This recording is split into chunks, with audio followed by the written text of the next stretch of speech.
finally doing an unboxing of the bestseller Ojo 01.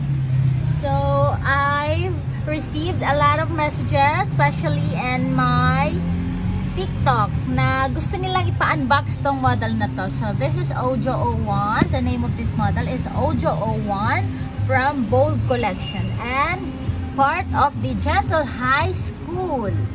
So this is an 2024 optical collection. Ang ganda. You know, the good thing about Gentle Monster, they release their own packaging. So every model na to, depende kung saan sila belong na packaging. Such as this one. So the Ojo 01 is belong to the Bold Collection. Kasama nito yung Ron 01. So mamaya i-compare natin sila. So the size is oversized, and then it's an black acetate frame with a clear frame, and then also it can block light, the sunlight. So this is also good for those who wants to upgrade this to prescription lenses, or else you're gonna use it for just fashion or pang black lang for the UV rays, or else for the computer, yung UV rays niya. So pwede siyang palagyan. So it's an oversized, and then I think sakto lang to siya for those who are looking for something small din na mga frame. Kasi ang ganda ng pagkaka-square niya. It's a straight square frame. So see, it's so unique. Unlike the other frame na maliliit lang yung sa top niya, and then this one is so nice when it comes to the size and also the style. So I really like this, and I've seen a lot of celebrities and vloggers wearing this trending Ojo 01. Even me, I like this one, and I want to also to wear this kind of model. So ayan. So much for that. It's a part of Bold Collection, as what I've said. It's in pink. Ang ganda, no? And then actually guys, to give you a trivia, this one, ayan, no? And then ayun yung Gentle Monster Bold. It's an sign of an Bold model na to. Ganyan yung sign ng Bold na belong siya sa collection na yon. So it's so unique, no? Makikita mo talaga, and then madi-differentiate mo siya with that other model kapag nakita mo yung mga style niya. So what I've liked with this model is oversized, yung size niya, and then also you can see the Galaxy Star on the front of the frames, and then inside it's so nice. You see the metal one, and then you will see the Ojo 01 on the left side, and let's see on the other side. Ito, pakita ko sa inyo. This is so nice. Look at this. Yan, no? Gentle Monster Bold. Ang ganda nito. Then also here, you will see also design. Ang ganda, no? Every detailed talaga yung model na to. Okay, so ayan, let's zoom it. Ang ganda, no? It's a star, Galaxy Star. Yan yung mga sign ng Bold Collection. So you will see Gentle Monster Bold emboosted with here. So nice. And then also metal on the tip. And let's see on the other side kung ano yung pagkakalagay ng model na to. So ayan, the Ojo 01, and let's zoom. Ayan, nakita ninyo yung something you're gonna see, the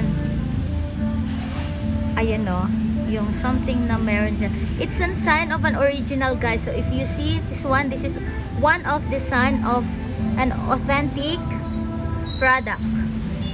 So of course, itong Ojo 01 is may kabigatan siya. But it's okay. Ang ganda ninyo. Tolerable naman yung pagkabigat niya. So on the both sides. Ang ganda, no? The size also. Ang ganda nito palagyan ng prescription lenses. And then you can also browse my account para makita ninyo kung yung mga references ninyo na sinuot yung mga clients, and then also the vloggers, and then the celebrities. So when it comes to the size, let's compare with this with the Ron 01. Na-unbox ko na yan, eh. So once again, this is an oversized square frame, and then na-unbox ko na to, the Ron 01 previously. So you can also browse on my account. Makikita niyo yung unboxing ko nito na Ron 01. Also, you can also follow us on YouTube.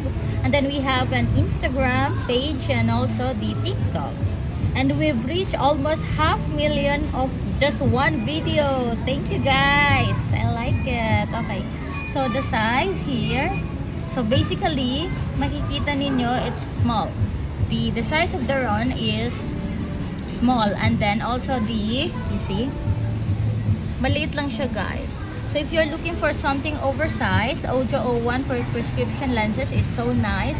And then if you are something looking for the small one, Ron 01 is the best choice. So also, linabas to siya for the Maison Margiela, and then also this one, the Ron 01. So you see, same style, and then at the back also same. The only difference is the size and also the style, of course, and then the name of the model. And then, ayan, yung comparison nila. Ang ganda, no? Yee, both maganda. So, if you're looking for something, pwede na siyang kunin dalawa para magkaiba yung style. Kasi naiiba kasi kapag nakasuot ka ng prescription lenses or something like this, may mga kabigatan sila eh. Kapag nagiba ka ng eyeglasses, kasi me also, I'm wearing eyeglasses eh. So, kapag nagiba ka ng eyeglasses, parang naiiba yung aura mo. Diba? Kapag nag-change ka. So, if I were you, you're gonna buy this bold collection of Gentle Monster. Ang ganda ng Gentle Monster Bold. You will see the exact kung saan siya. It's so detailed and it's so nice. Ayan. So, at the back, ayan, same style as what I've said. So, you see, the blue light will block the UV rays. So, ang ganda. So, if you're something looking for fashion lang, this is the best choice. And then for computer lang ng pang-block ninyo, para hindi nasisira yung eyes ninyo, also this is the best choice. The Ron 01 and Ojo 01. So, ayan guys thank you. So, ayan. Thank you also for watching my videos on my YouTube. We've reached almost 500,000 as well in YouTube sa mga videos ko. So, sobrang daming nanonood. Ayan. It's so square. So, thank you for watching and I hope you like it. And if you're gonna interested with this model, you can send us a message and let's see if it is on hand or pre-order. So, once again, these are the authentic Gentle Monster. Ang ganda, no? Guys, may kabigatan siya, ha? So, ayan, ang ganda. So, guys, bye! Thank you for watching my live video. It's Ojo 01.